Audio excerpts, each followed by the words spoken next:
méthode, c'est de mesurer à chaque fois la prochaine lame que je vais poser en regardant si la jointure tombe pas à côté de la lame qui est juste à côté ou à côté de la deuxième lame. À partir de la troisième lame, je considère que ça va et ça permet de bien répartir les jointures pour pas qu'on ait les jointures qui tombent tout au même endroit. Ah non! On vient de se rendre compte que peut-être qu'on n'aurait pas dû couper cette lame-là comme ça parce que du coup, on a un trou ici. Je sais pas si on va arriver à retrouver la chute. Ah! Bon, je suis allée chercher nos vieux sabots pour tester avec un sabot, voir ce que ça donne. Donc il va être positionné plus ou moins comme ça. Ici on aura une petite baguette décorative. Et ah bah ça va. En fait, il arrive dessus. Donc là on aura l'autre lame de parquet qui va passer en dessous. Et on verra pas du tout le trou. Donc c'est cool. Mais du coup pour éviter de se louper sur les autres, ben, je vais découper les bâtis de porte tout de suite.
On est venu tracer un trait pour couper toutes les lames à la bonne longueur parce que ça c'est les lames qui vont aller dans l'encadrement de la porte. On a scotché à chaque fois au fur et à mesure une fois que les lames étaient bien alignées 2 à 2 parce qu'en fait si on scotche pas, à chaque fois qu'on en règle une, bah, la suivante bouge et on n'arrive jamais à les régler tout en même temps. Donc on a sécurisé le truc ici et ici et là on est venu scotcher pour protéger en fait l'endroit de la découpe. Donc l'idée, c'est d'arriver à voir le trait par transparence. Si on n'arrive pas à le voir, au moins on peut voir les points que j'ai mesurés, donc 2 cm de l'encadrement de la porte ici et là-bas, et retracer un trait. Et on a protégé un peu plus loin parce que potentiellement les chutes qui sont grandes, je vais pouvoir peut-être les réutiliser dans des endroits qui se verront pas trop, genre le petit coin ici ou le petit coin de la pièce là-bas. Parce que en vrai, ces chutes-là, elles sont trop petites pour être utilisées sur le parquet global, c'est-à-dire en début de pièce. Parce que pour un parquet classique, on va dire, il faut pas des lames qui fassent moins de 30 cm pour que ce soit joli et qu'on n'ait pas l'impression d'avoir des toutes petites découpes. Mais après, dans des petits coins, on verra pas la différence.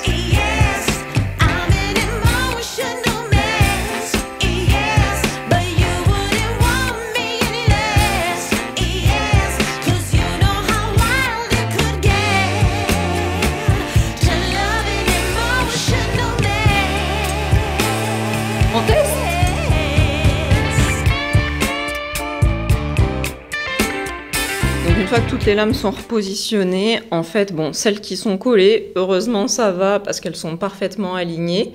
Mais après, les autres, là, il y a un petit millimètre de décalage. Mais cette rangée-là, elle n'est pas encore collée, ni toute celle-là et tout ça. Donc, ce qu'on va faire du coup, c'est que quand je vais coller, je vais commencer à coller depuis la porte en allant vers le fond de la pièce.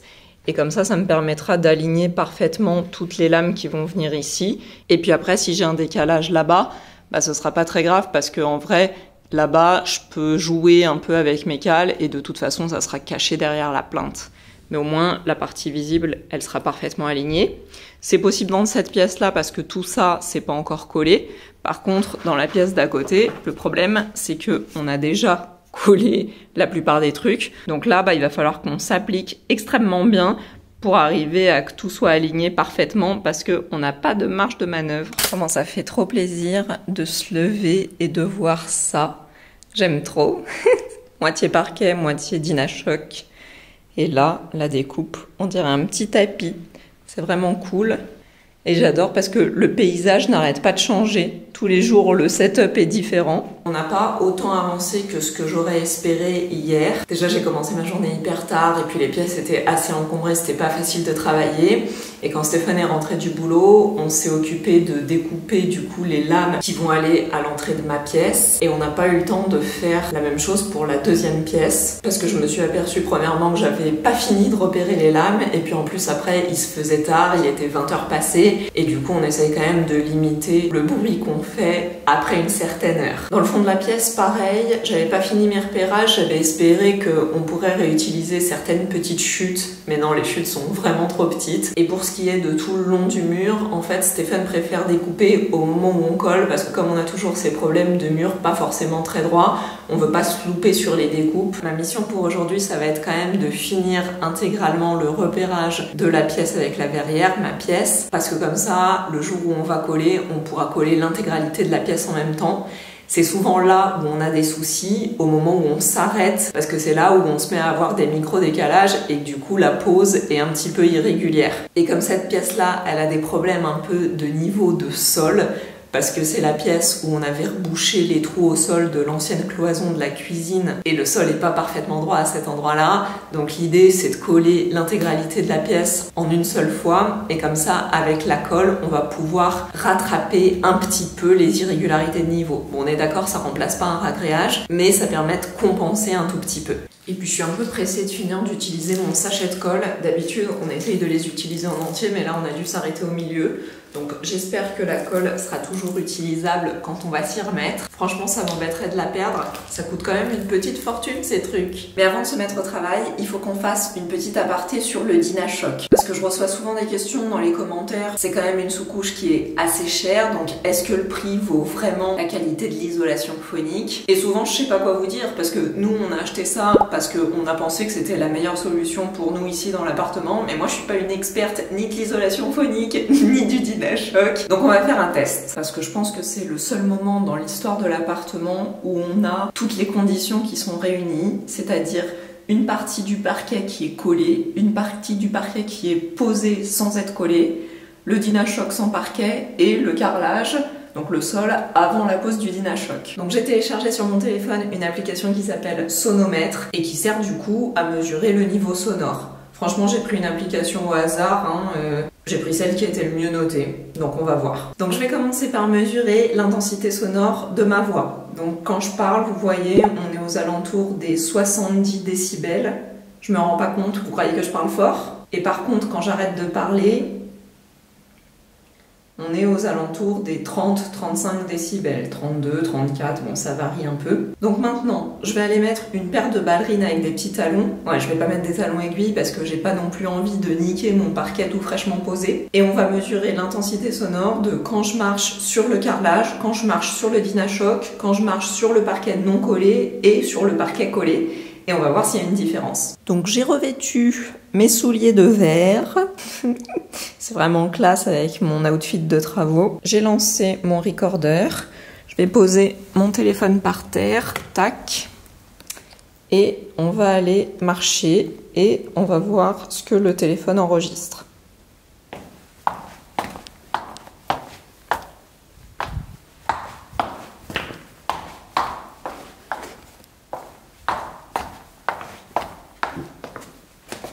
J'essaye de marcher normalement, mais c'est un peu dur déjà parce que c'est encombré, puis il faut que je passe à côté du téléphone. Genre, je suis pressée.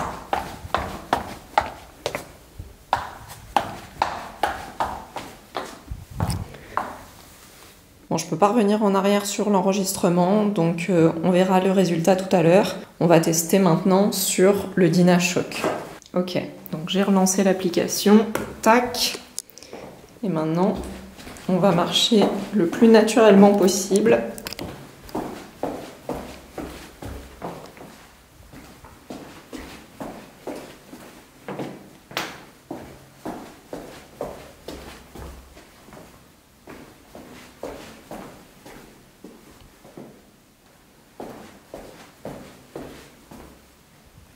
Ok. On fait la même chose à côté. Donc ça c'est le parquet non collé Jusque là, à peu près, on avait collé les deux premières rangées je crois.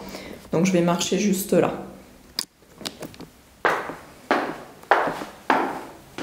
Forcément, sur le parquet, ça fait du bruit, hein.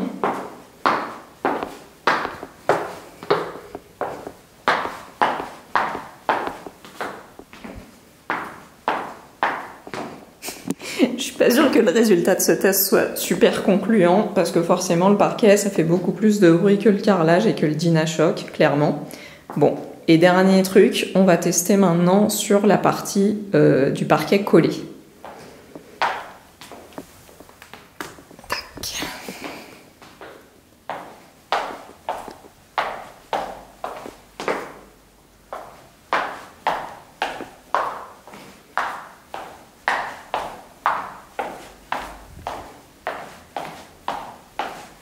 En tout cas, ce que je peux vous dire moi sur le ressenti quand je marche, c'est que clairement le carrelage, on sent vraiment l'impact dans les jambes et tout ça, on sent vraiment qu'on marche sur un sol qui est super dur.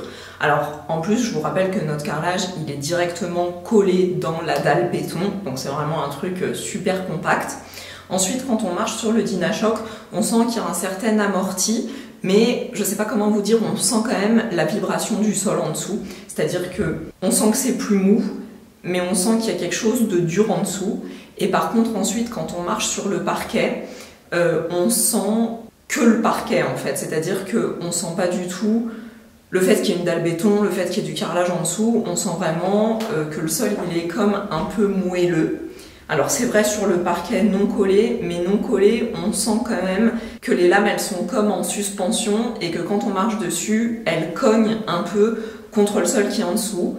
Et le parquet collé, lui c'est vraiment le top parce que on a l'impression de marcher sur un petit nuage, c'est-à-dire que même si le parquet en lui-même c'est un sol dur, on sent qu'en dessous c'est un peu moelleux et que du coup c'est amortissant. Et je vous dis pas ça parce que je suis convaincue de mon truc, je vous dis ça parce que j'ai eu le temps de le tester sur plusieurs mois et là de le tester avec les 4 versions en même temps, et ben ça permet vraiment de se rendre compte de la différence.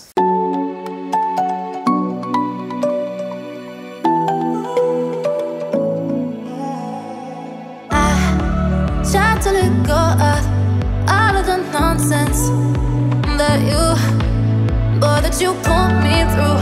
I give it all to you, I do it all for you. Maybe this feeling's overdue. You're uninvited, you wanna hold me close, but I know what you have to. Yeah, yeah, yeah. Why are you hiding? Tell me what must I do? Come to you, come to you. You're mine, mine, mine. It's right, right, right. It's right, right, right, right now. Why are you hiding? Tell me what must I do? Come to you, come to you.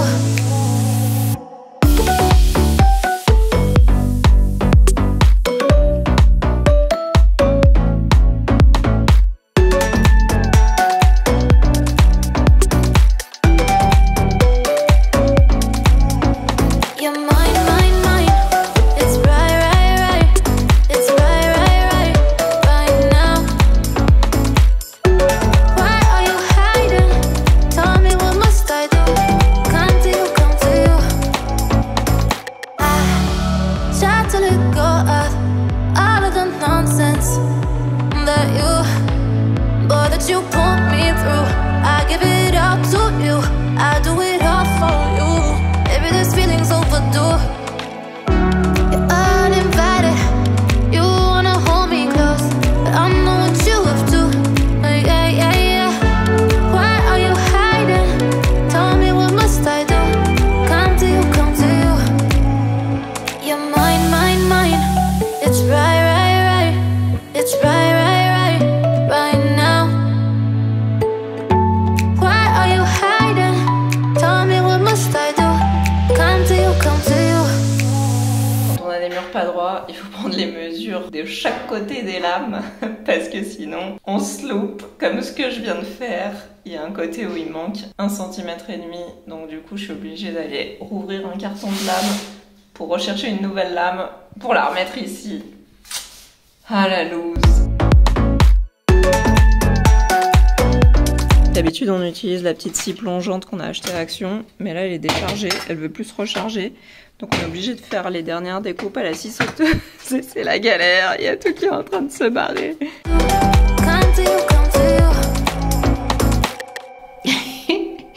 La découpe est vraiment pas ouf. Je pense que c'est un signe du destin qui veut nous dire qu'il faut qu'on s'arrête là ce soir. Elle est pas parfaite, mais elle est bien rentrée. On fait la dernière et on s'arrête pour ce soir. Dernière lame. Moment de vérité. Comment elle va rentrer celle-là? Oh shit. Elle rentre pas.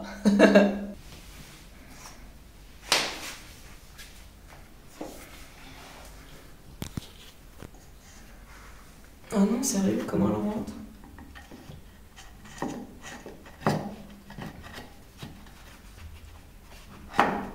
Ah, c'est bon.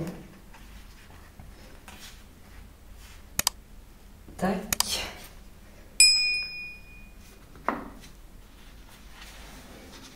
Le riflard, le riflard. Bon, je sais pas où il est. Je prends ça.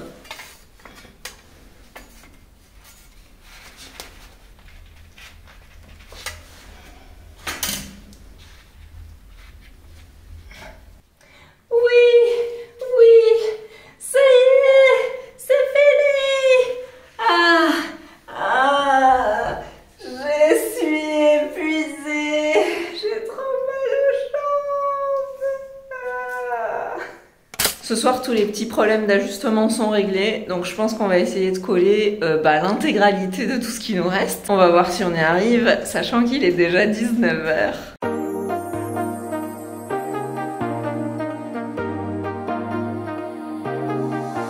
I got you and your vibes in my mind, I can't get them out, no matter how hard I try. I need you and your heart next to mine, yeah, I'm all about keeping it you and I. When you're here, you spark chemical reactions, your aura strikes like lightning. Got no words, I'm just drowning in attraction. Only one way to describe it. It's electric, can you feel it? You got the only touch that takes me high. It's electric, I'm up in my feelings. Got double vision 'cause it looks tonight. It's electric.